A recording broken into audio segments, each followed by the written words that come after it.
Of all the clubs that are drafting around that top 10 area, the fact that Hawthorn are the biggest mystery is kind of mystifying in a way. And it being my club, I thought it'd be interesting to go over the many possibilities that is facing the Hawthorn draft haul, specifically the pick 10 and 22. Now, let's go with, of course, trading up, which is an option. Very much the least likely one, though, if I'm being honest, because A, you'd have to give up quite a bit to convince any of the clubs that are drafting ahead of us to give up that selection, especially considering they would be sliding to, of course, that pick 10 spot. The Hawks are definitely not going to want to give up any assets in 26, not just because they'll be wanting to chase other players using those assets because they are going to be seen and perceived as better assets, but are there really going to be that many guys up the order that the Hawks are going to be super interested in? You could talk me into Sullivan Roby, Sam Grill, and Sam Cumming being top of the food chain, I suppose, in terms of the Hawks wanting them.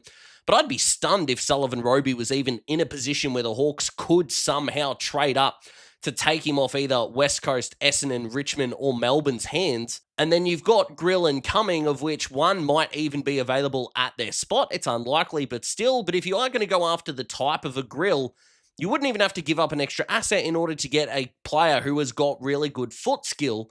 So is it really worth doing? In all honesty, I'd be pretty surprised if the Hawks traded up. Now, granted, I was too when we traded up to get Josh Weddle, and that's worked out beautifully so far. But alas, I think it's rather unlikely at this point. We go to trading down, which effectively would be collecting a 26 asset and, of course, the first round pick of a team below us.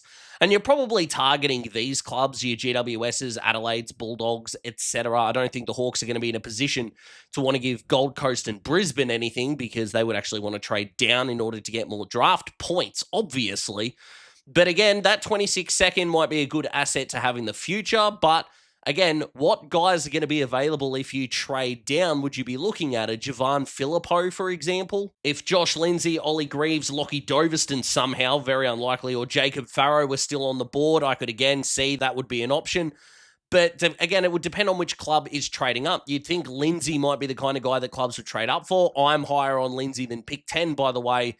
But alas, obviously, I don't have to agree with Clubland, don't have to agree with me. A video coming out on that very topic very soon, by the way. But I can understand the need to collect an asset. I wouldn't be against it in any way, but if the Hawks, and it seems like the only player they seem to be linked to at this point is Jacob Farrow, a club like Freo, and I could especially see the Bulldogs being like this as well, and maybe Adelaide want Jordan Dawson Jr., Farrow would be the kind of guy that these clubs would want to trade up for, and if we want him, we would just take him. So where does that leave us in terms of wanting to trade down? Is the idea of having that 26 asset to launch at another trade worth it? I know that some fans, I should say, might have a little bit of trepidation around the fact that the Hawks have gone after some players publicly and it not worked out. I don't think that's too big a detractor, by the way. I mean, as a fan, I would much rather us be aggressive than passive in this space. Yes, of course, you'd rather some of these deals work out, but alas, sometimes they don't. It kind of is what it is. We move on from that. But look, I think it is more likely that we trade down pick 10 than trade up. But in all honesty, I'm not even really sure that we do that. I think the two major options are holding or trading out. Now, let's talk about the trading out aspect, and that effectively becomes someone give us their first round pick and we'll give you pick 10. Now, the likelihood of a club that is in the top 10 or likely to be in the top 10 next year wanting pick 10 is going to be relatively unlikely, because why would you give up a pick that is around the 6 to 12 mark in a better draft to go and get someone in this draft? A club like West Coast with the proposed Chris Kavanagh trade that I did a video on a couple of days ago, Carlton are going to get more out of that deal than Hawthorn would, so that doesn't really make any sense. And then, again, who else is going to go after it? Your clubs that are languishing down the bottom, your Richmonds, Melbourne, Essendon, they're already drafting before this 10th spot. Do they really need a third guy in? Essendon definitely don't, depending on when the Swede and Hussein bids will come in.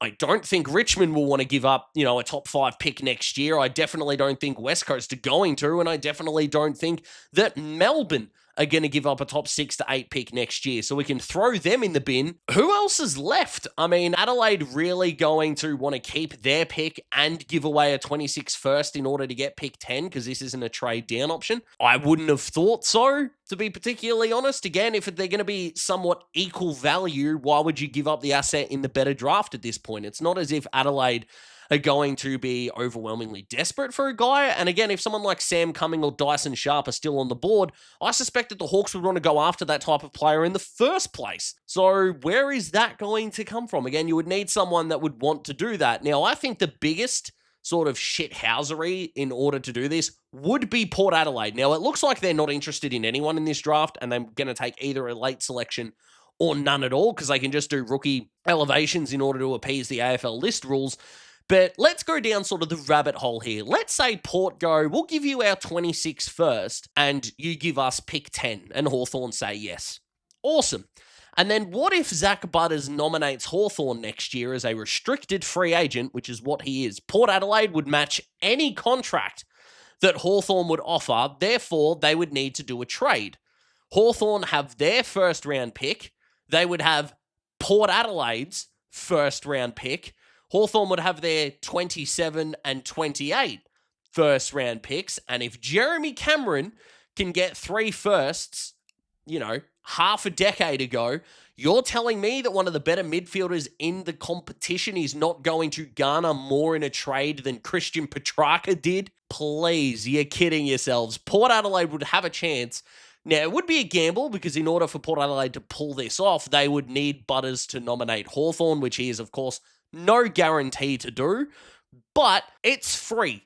Pick 10 would effectively go to Port for free. It would be the greatest piece of pettiness shithousery I have seen ever, and I kind of love it, even though it would go against my club, but the idea of it is just amazing. I love it so much. But again, I can absolutely see this happening if a club wants to do that. But I think it would be more likely for a trade down. Like North have got 25 and 26 or 24, 25 around that mark that they could offer. I think it's 25, 26. But alas, we move on. But the idea of trading out sounds good. And if someone offers it, I think the Hawks would definitely look at it. They would definitely try to take that. It's just, who is that going to be?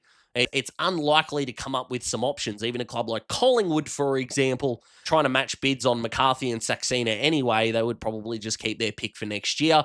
Richmond have got Tanner Armstrong that's coming through their NGA Academy prospects. Carlton have got Cody Walker coming through. So that doesn't really make a lot of sense. Brisbane and Gold Coast have got academy midfielders, and Gold Coast have got yet another rebounding defender coming through their academy program as well. So the list of suitors is kind of low. GWS would make sense, but it seems like they only want to take 1 or 2 selections, and their academy prospect, Riley Hamilton, is a chance to get bid on later in the draft. So unless it's, Southport, which is probably going to be unlikely, it's just hard to see who would do this. In all honesty, the only club I could see doing this would be the Bulldogs. And then you go, why? Like, is it for Lockie Doverston? Is it for Lindsay? Is it for Ollie Greaves, maybe? Farrow? I mean, again, it's hard, and that's kind of why they're the most mysterious club in it. So at this point, I would probably say hold is the option and just take the guy you want at pick 10. And as most of you will know, that my 2 biggest options at this point would be, even though I've mocked other players to them, but neither of these 2 have been available, Josh Lindsay or Jacob Farrow, who both play rebounding defender / midfield option. Now, you could absolutely say, well, that's not a need for us. Granted, Hawthorn don't really appease their needs, to be honest, because we didn't have a debutant last year. Like, we didn't play Cody Anderson. We didn't play Noah Mraz. And then we drafted Noah Mraz after getting in Battle and Barris, I should say. A lot of B's in there. James Barrett ended up going to St Kilda. But the point that I'm trying to make here is that if you've got McDonald, Connor, that might be going through the midfield, you've already got Ward, you've already got McKenzie, then do you really need to go after Dyson Sharp? I know that he's getting some comparisons to James Warple, but we just got rid of him, so do we really need another one? And I'm a Dyson Sharp guy, by the way. I'm not 100% sure it makes sense. Now, granted, Hawthorn also screw me over the most, because one of the criticisms I sort of get when I do mock drafts is that people go, you look too much at need and not want. And look, that's fair, and there are plenty of other things that you can criticize me for. I had a head chef once give me an alphabetized list of physical flaws. And to this day, I still don't know how an X-ray can be ugly, but no part of my body looks like a xylophone, so I suppose I'll give him that one. And this proved fruitful in the 23 draft when, of course, we drafted the wizard, Nick Watson. And I interviewed Mark McKenzie on Talking Hawks, and he said to me in the interview, what would you do? And I remember I said to him, look, Colby McKercher would be my love. It was kind of like Finn Callahan. He would have been my number one option, but off the board before we could get to our pick. And I said, I think it's a toss-up between if Dersma gets taken by North, but I'm a believer in Dersma, and I think no one does positional versatility better than the Hawks does, so I'm still a Zane Dersma believer until he's off the list, I suppose, off North's list.